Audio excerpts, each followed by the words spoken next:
I want to introduce to you Bert LaChance. Bert is, he's one of the deacons here at the church, helping us start the church. We're all good with our mic? Yeah. Okay, excellent.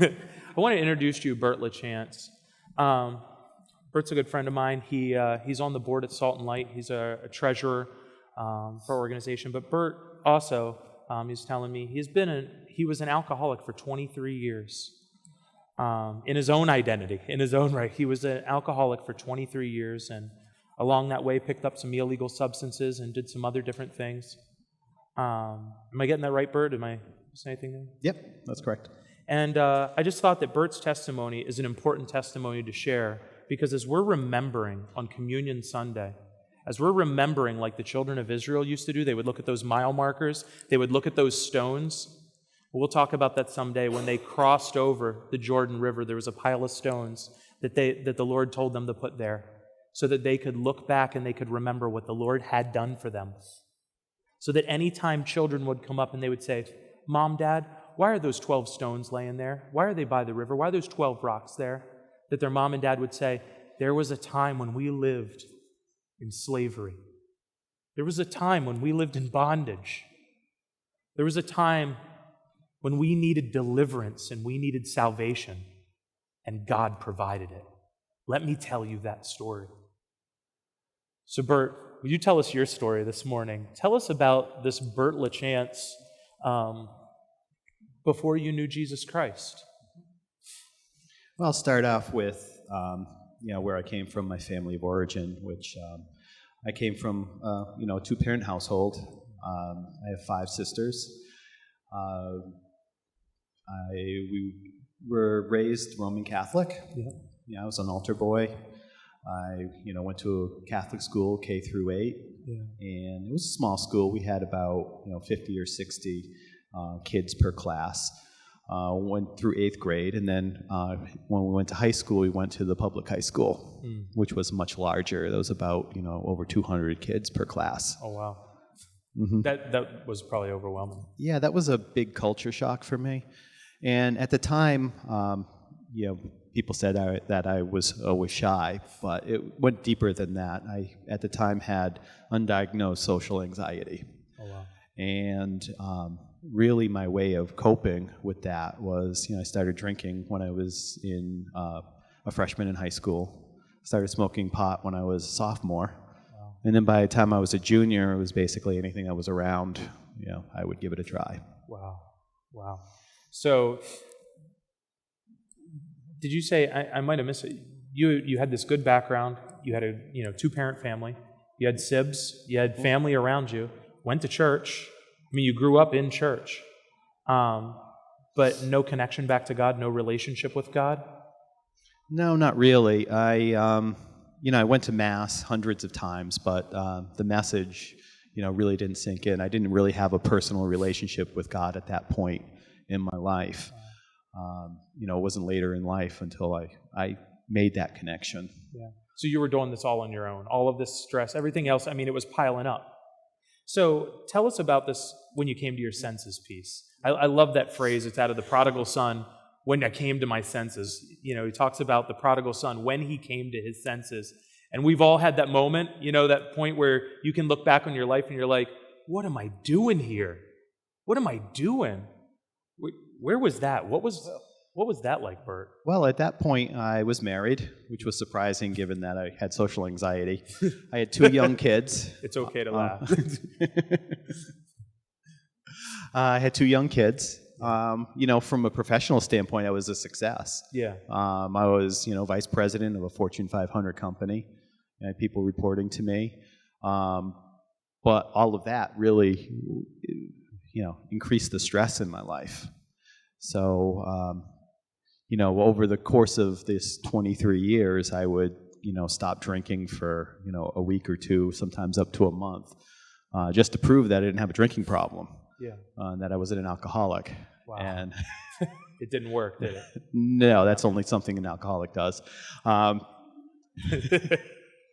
And, one day it just hit me that I just could not keep going the way I was. I couldn't imagine, continuing my life, drinking every day or close to it. And I couldn't imagine not drinking because, all of my adult life up to that point, I had been relying on other substances to get me through. So you came home after work, and it was like, it wasn't just, hey, grab a beer. It was grab a beer, grab another beer, grab another, whatever you needed to do to dull that anxiety and that stress. Yeah, that's right. As much as I needed to get through that, to kind of put off all that stress from the day and then start over the next day. And, that one night, it was like I was standing on the precipice of an abyss, and I just could feel myself falling into it. And the only way I could think of to get out was to try to kill myself. Wow. No hope. No hope at all, because I was relying on myself. I didn't see any possible way out of my life at that point. So you came to this point. This is when you came to your senses, and you're like, I can't live like this anymore. The only thing that I can think of is to end my life. You came to Christ. Tell us a little bit about, so you're at this point where you're like, hey, I've got a wife. Did you have kids at that time? You had a wife, you had kids. Couldn't see any purpose beyond yourself in that sense. Where did Christ come in for you? No, it came in a little later. I actually got sober before. Yeah. I came to get a personal relationship with Christ. You went to NAA. I did a lot of things. Were good things at that point. I went to counseling, marriage counseling. We, that first year was a lot of just trying to deal with all of the issues that I had been ignoring for 20 plus years, and it did work. AA is a Christian base. It's based on Christian principles. Unfortunately, it strips a lot of the power of Christ out of it, but it's based on His promises, so it does work. And Beth and I really felt it was important that the kids grow up, with an understanding of God, the Christian God.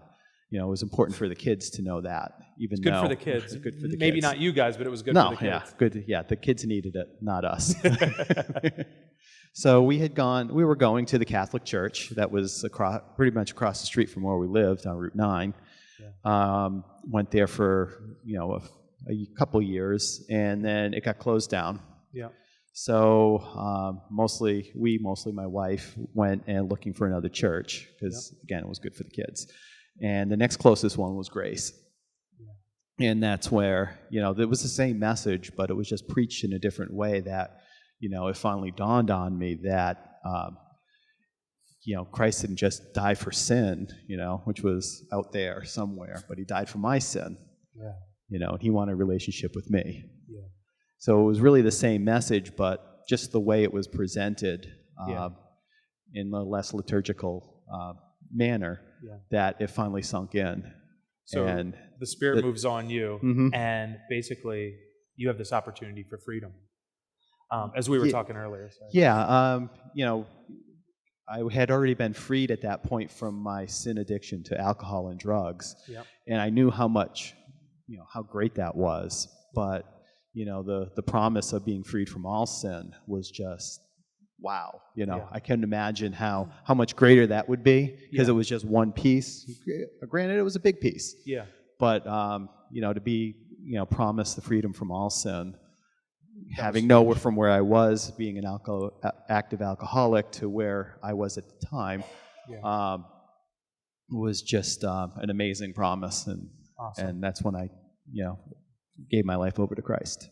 So Bert LaChance now, I'm sure that Beth could, this is the part of the testimony where I think is like, man, we should ask Beth, who's this Bert now? What's this guy look like now compared to the guy? Maybe we'll have to do that another time. Have Beth give the testimony in that sense. But I'm not sure about that. Freedom. Tell us about this freedom. We got a minute or two here. This freedom, Bert. When you and I were sitting down and we were chatting, Bert and I were sitting down and we were chatting about this piece at Panera, and he was giving me his testimony. And I was listening to this essentially this story story of bondage, that having to constantly turn to alcohol. And then you started talking about this piece around freedom, that you don't have to. You don't have to turn to alcohol anymore. You don't have to turn to drugs. And there was a freedom that came from that. Can you tell us, I know we don't got tons of time, but can you tell us a little bit about that? Yeah, well, the short answer is I can do things like this without getting drunk first. And it doesn't mean that I don't have stress in my life, because I certainly have stress in my life, but it gives me the understanding and the knowledge, that, God will never put me in a situation that I can't handle. Yeah. He promises that, when faced with temptation, He will always give us a way out, yeah, to escape from that. That's a very freeing and very soothing thing to know, yeah, that, no matter how bad things get, I know I can always rely, on God, on Christ, yeah, to get me through it. Awesome. Mm-hmm. Awesome. Well, I want to point this out because I think this is important. This is part of our mile markers. This is Bert's story. You have a story. Each person here has a story. I'm seeing it as I'm looking out, and I'm seeing the smiles on everyone's faces, the piece of, yes, I have that. I have a story. It might not be Bert's story, but it's God's story, the story of rescue, the story that He took you and delivered you from who you used to be. When Bert and I were sitting and we were chatting about this, what was really interesting is this whole piece around our selfishness. That why we turn to all these other things, whether it's alcohol, drugs, eating, whatever those things are, I'm not sure what it may be for you, but some form of addiction, some sort of comfort that is not Christ, it's because of our own selfishness. Some of us look to our work, look to our jobs for our comfort and our satisfaction. Some people, it's money. But as Bert was saying, there's no peace in that. There's no peace. Go ahead. You want to say something? Yeah. One of the things we talked about was that, getting sober was that I couldn't have done it myself. Yeah. My best thinking, my best works kept me drunk. Yeah. And it was really, God who, delivered me from that addiction, yeah, through His Son. And just that people know that they can always, that the first relationship is, vertical through God, through Jesus Christ. But it's also important that we also have, build our horizontal relationships with other people, whether they be, recovering alcoholics or not, that they have someone they can turn to and, help with those day-to-day struggles, because they definitely happen. Yeah. It's not that you become saved and all of a sudden, the genie's out of the bottle and the problems, go away. They actually at the beginning are worse because we've probably done a lot of things like, drunk driving and, have problems with, licensing and laws. So at first it's actually harder. You recognize it. I think God opens our eyes. God opens our eyes and we see our sins. If you've ever noticed that, most people when you came to Christ, there was this excitement of the freedom. There was all this, and then there was somewhere around that 2-month, maybe 3-month period where it's like, oh my word, my life is in shambles. Things are horrible. I've created a mess for myself. That, just like with a surgeon, they sometimes have to cut. They have to do surgery first. So they have to actually open up the wound. And God opens up that wound. He opens it up. He opens up our eyes so that we're not actually relying on ourselves anymore. And we can say, wow, only He can do this work. He's the only one who can do this work. So I want to reiterate something that Bert said, and then I want to move on to our next piece here. But Bert made this comment to me a couple times as we were talking, and I think it's really important to say. In his own strength, when anxiety, when stress, when fear, when issues came, in his own strength, the best he could do was get drunk. But in God's strength, when anxiety, when stress, when issues came in, when he turned to God, as we were talking, there was freedom.